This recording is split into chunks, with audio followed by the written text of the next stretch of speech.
expresión de diferentes fuerzas que se hace por la vía institucional esa expresión, y estoy de acuerdo, pero son 500 diputados. ¿Qué no es acaso ahorita en esta democracia que vivimos la oportunidad para poder redistribuir estas expresiones en plurinominales y disminuir? Es decir, ¿por qué 500 y no 400? A la hora de poner en la mesa una reforma política es la oportunidad de todos opinar. ¿Por qué 500 diputados y no 400? Hay una posición que dice, bueno, que nada más sean los 300 que ganen la elección. Bueno, demos este espacio, en este primer paso, a quienes tienen la representación proporcional. Pero ¿por qué 500 y no 400? O bien en el Senado tiene la representación de este pacto federal de que todos los estados, es el origen, tendrían el mismo peso en el Senado. Es decir, había hace años 2 senadores por estado. Teníamos todos los estados el mismo peso. Después se amplía y hay las plurinominales. Entonces se pierde pues esa representación federalista en el Senado. ¿Por qué no disminuir y que sean 3 por estado, 2 de mayoría y 1 de representación proporcional? Yo aplaudo que se abra esta oportunidad de discutir, porque entonces tendrán que escucharse también propuestas como esta de la disminución de la Cámara de Diputados y Senadores, y que además de la de senadores tenga esa representación de los estados, donde en el Senado todos tienen el mismo peso y en la Cámara de Diputados la representación de la población, de los electores, de los ciudadanos. Claudia Guerrero. Presidente, para consultarle sobre este mismo pliego petitorio que leyó ayer Cecilia en el Zócalo, están pidiendo un plazo de 60 días al Congreso para que se apruebe la reforma política. Yo quisiera saber si el PRI está dispuesto a aceptar ese plazo. Segundo, insistirle, Peña dice que se tiene que cambiar la reforma política, Beltrones la defiende en sus términos. No. ¿Qué van a hacer para resolver las diferencias? Yo platiqué con los dos. La posición que se tiene es que ahí está la reforma, que se presenta para poderla discutir, para poderla enriquecer, como con este planteamiento que acabo de hacer hace unos minutos, y que se pueda enriquecer la reforma política. Y el licenciado Peña, en la misma reunión estuvimos los tres, el licenciado Peña opina, es decir, es una muy buena reforma, que hay que fortalecer esta reforma con algunas propuestas como las que se presentan en este momento y otras más que se estarán discutiendo, que yo la pongo en la mesa para discusión, para análisis, para reflexión, para que se diga, bueno, si se acepta y luego cuándo iniciaría su operación en caso de que se aceptara. Pero los dos coinciden en que tiene que ser la reforma política, como también coincidimos todos en el partido que tenemos que generar las grandes reformas para resolver este tipo de problemas, ¿sí? El problema de pobreza, el problema de marginación, el problema educativo, el problema de desempleo, que son temas muy serios que están ahí presentes y que muchos forman parte del origen de los problemas que estamos viviendo de otro tipo. ¿Aceptarían el plazo de los 60 días? Pero se tiene que revisar en el Congreso, ¿no? Yo lo veo como una inquietud ciudadana que se tiene que escuchar y atender, ¿no? Y por último, consultarle, ellos sostienen que no solamente el régimen panista ha sido responsable de esta crisis de violencia y de inseguridad, dicen que también el PRI, textualmente dijo Cecilia, la mierda la crearon ellos, refiriéndose al PRI. Entonces yo quiero saber si ustedes se sienten corresponsables de esta crisis de violencia y de inseguridad que vive el país. Yo le puedo hablar de este PRI que dirijo, que es un PRI que tiene claridad hacia dónde tenemos que ir, a terminar otro tipo de crímenes que existen y que han quedado en la mesa a un lado, como es el crimen social, como es el tema de pobreza, que cada vez se agrava más, como son estos rezagos educativos, y este PRI que yo dirijo tiene la vista puesta y clara en que tenemos que resolver problemas de fondo como estos, que si bien no están a la vista de todos como lo son los asesinatos y el problema de seguridad, sí existe un problema de millones de mexicanos que se encuentran anclados y no pueden salir adelante por falta de oportunidades. Gerardo Martínez. ¿Qué tal, profesor? Buenos días. Dos cuestiones. Volviendo un poco a lo de que dice Cecilia este fin de semana, él hace responsable a los partidos políticos de, digamos, de lo que está sucediendo en el país, principalmente en lo que es la violencia. Y por otro lado, preguntarle, este fin de semana en el PRD, tanto en el PRD, PT y Convergencia, se ha hecho la propuesta de sacar un candidato entre lo que es Marcelo Ebrard y Andrés Manuel López Obrador.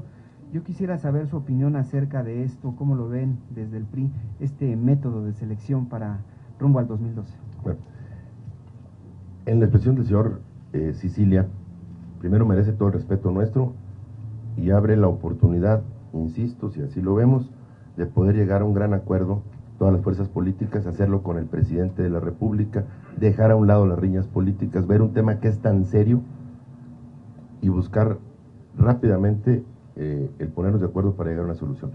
Yo pondría en la mesa también estos temas, ¿no? Que no son menores, que son grandes problemas, el educativo, el de pobreza, los pondría en la mesa. Y en cuanto a la selección del PRD, es un asunto de ellos. Nosotros estaremos entrando el año en enero, teniendo enero, febrero, teniendo ya registrado a quienes vayan a ser nuestros precandidatos o nuestro precandidato, pero será entrando el año. En diciembre estaremos revisando qué método de selección y en enero, febrero tendremos ya el registro. Lo del PRD es asunto del PRD. Ciro Pérez. Presidente, buenos días. Descontando el crecimiento poblacional, usted tiene las cifras de en qué estado se encontraba la educación media en el último trimestre de Cedillo.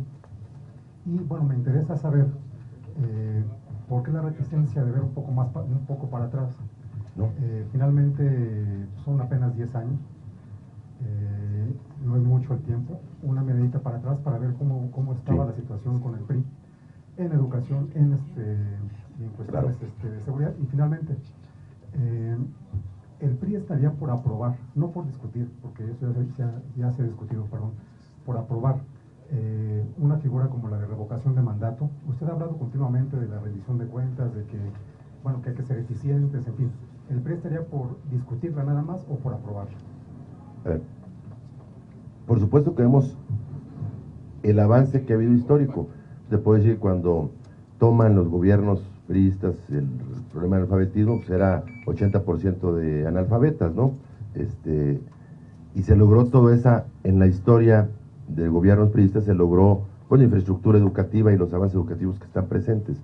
Se puede decir que en el 90 eran más de 31 millones de mexicanos en rezago educativo, y te puedo decir que ahora hay más de 31 millones de mexicanos en rezago educativo.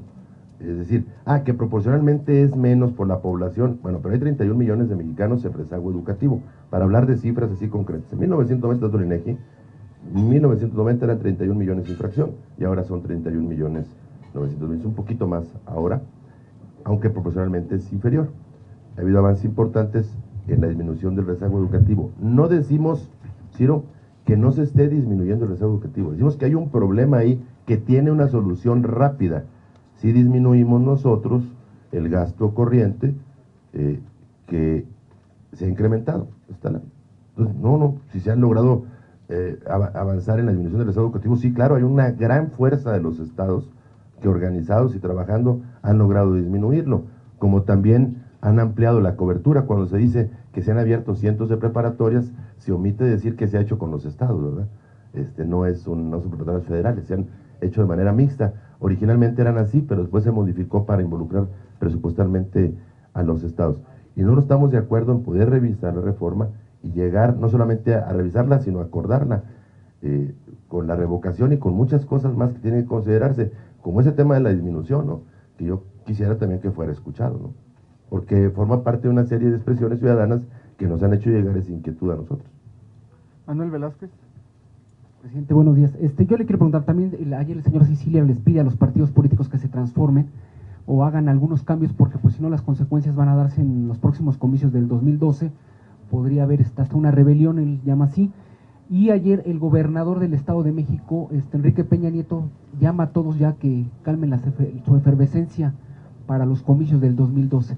Y aprovechando que aquí está el exgobernador de Tamaulipas, ¿ya se estaría integrando al equipo?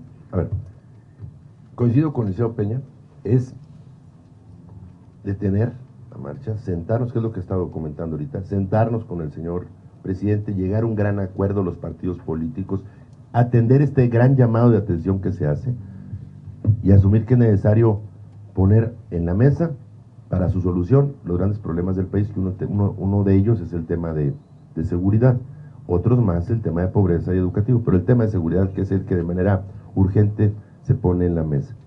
Y en el caso de el exgobernador Eugenio Hernández Flores, se incorporará sí efectivamente al Comité Nacional, como también el exgobernador Jesús Aguilar, que está por aquí, y Heriberto también, que está por aquí. Por eso ya se va incrementando cada vez más la mesa, que aquí nos acompaña la secretaria general y el secretario de organización del partido, pero se va incrementando pues esta mesa con miembros que tienen experiencia y conocimiento sobre temas del país. Respecto a la transformación de los partidos. Sí, es importante, insisto, primero, llegar a un gran acuerdo y poner en la mesa cuáles son los temas más importantes. A ver, yo quisiera decir algo con toda claridad. Estos problemas que he ido poniendo en la mesa, que de entrada hace un mes desataron inquietudes y críticas y hasta enfrentamiento con algunos funcionarios del gobierno federal, no tienen como objetivo llegar a ese tipo de enfrentamientos. Se trata de poner en la mesa cuáles son los problemas que se tienen en el país para buscar su solución.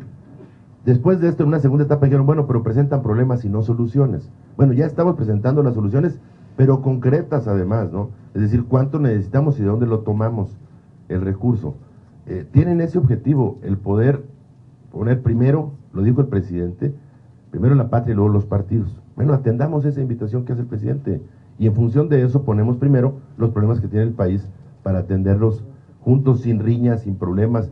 Se puede ver al pasado y veremos también una serie de logros y del México que tenemos en infraestructura y en educación que también se debe al pasado. No se trata de ver no esto como un espacio para estar peleando, sino como un área para estar resolviendo, ¿no? Laura Alanís.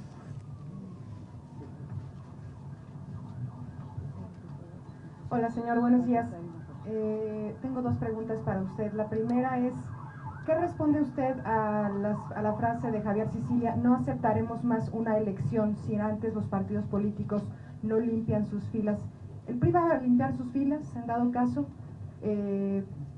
La segunda pregunta, ¿qué propone usted personalmente como dirigente del Revolucionario Institucional a favor de que se renueve el tejido social, más allá de lo que usted ha reiterado, más allá de este acuerdo nacional de sentarse con el presidente Calderón? Usted personalmente, usted como titular de todo un partido, ¿qué propone personalmente a favor de la ciudadanía? Gracias. Sí, gracias a usted. Diría yo, primero, este llamado de atención de la limpia, pues es un esfuerzo que se hace con el área de seguridad para estar revisando pues el trabajo de cada uno de los gobiernos de acuerdo a su militancia, pero yo coincido con eso, que se tiene que revisar. ¿Qué propongo yo? El poder, ¿por qué llegar a ese acuerdo nacional? Porque es el momento de tener la marcha de esta dinámica que llevamos en los partidos políticos y el gobierno federal también, de estar buscando dónde está el problema, si en los municipios, en los estados, en el gobierno federal, que lleguemos a un gran acuerdo, donde para resolverlo, me parece que no se va a resolver, solamente tocamos el tema de seguridad, cuántos policías más, cuánto equipamiento más, cuántos militares más, si no tocamos los temas de fondo, perdón, pero es que mi propuesta es muy clara, toquemos el tema de pobreza y resolvamos el tema de pobreza, el problema de educación, el problema del desempleo, y vamos a ver cómo sí se logra disminuir el problema de seguridad. Si esos temas quedan fuera del acuerdo, fuera del esfuerzo que hagamos presupuestal para resolverlos, no se va a resolver el problema de seguridad, O sea, va a haber más balazos, va a haber más policías, va a haber más enfrentamientos, pero el problema no se va a resolver. Muchos de estos jóvenes que están en el crimen organizado encontraron esa puerta y esa salida. Seguramente si hubieran tenido la oportunidad de estudiar y la oportunidad de empleo, no estarían participando en el crimen organizado. Se ha ido orillando a millones de jóvenes a eso. Un país donde la mitad de los mexicanos viven en pobreza, donde 20 millones viven en extrema pobreza. Entonces no se va a resolver el problema. Mi propuesta es muy clara, vamos a resolver los problemas de pobreza, el rezago educativo, el problema del desempleo, y a partir de ahí veremos cómo se transforma el país. Si no, no se va a resolver. Va a haber, insisto, mejores estrategias sí, más armas sí, más balazos sí, más enfrentamientos y más muertos, pero no mayor solución de fondo al problema si no tocamos estos temas. Perdón, limpiar a la interna del PRI posibles actos de corrupción como en todos los partidos se han evidenciado. No, pues que se revise a todos los quienes son servidores públicos y tienen en el área, ¿no? Y si hay algún problema que se señale, se corrija y se castigue, ¿no? Quisiera decirles algo, ahora que hablamos de reformas y de propuestas, Baltasar Hinojosa hizo una propuesta de la obligatoriedad de la educación media que está en el Senado, que es algo también que buscaríamos nosotros que pueda ser aprobado, ¿no? Joaquín Muñoz.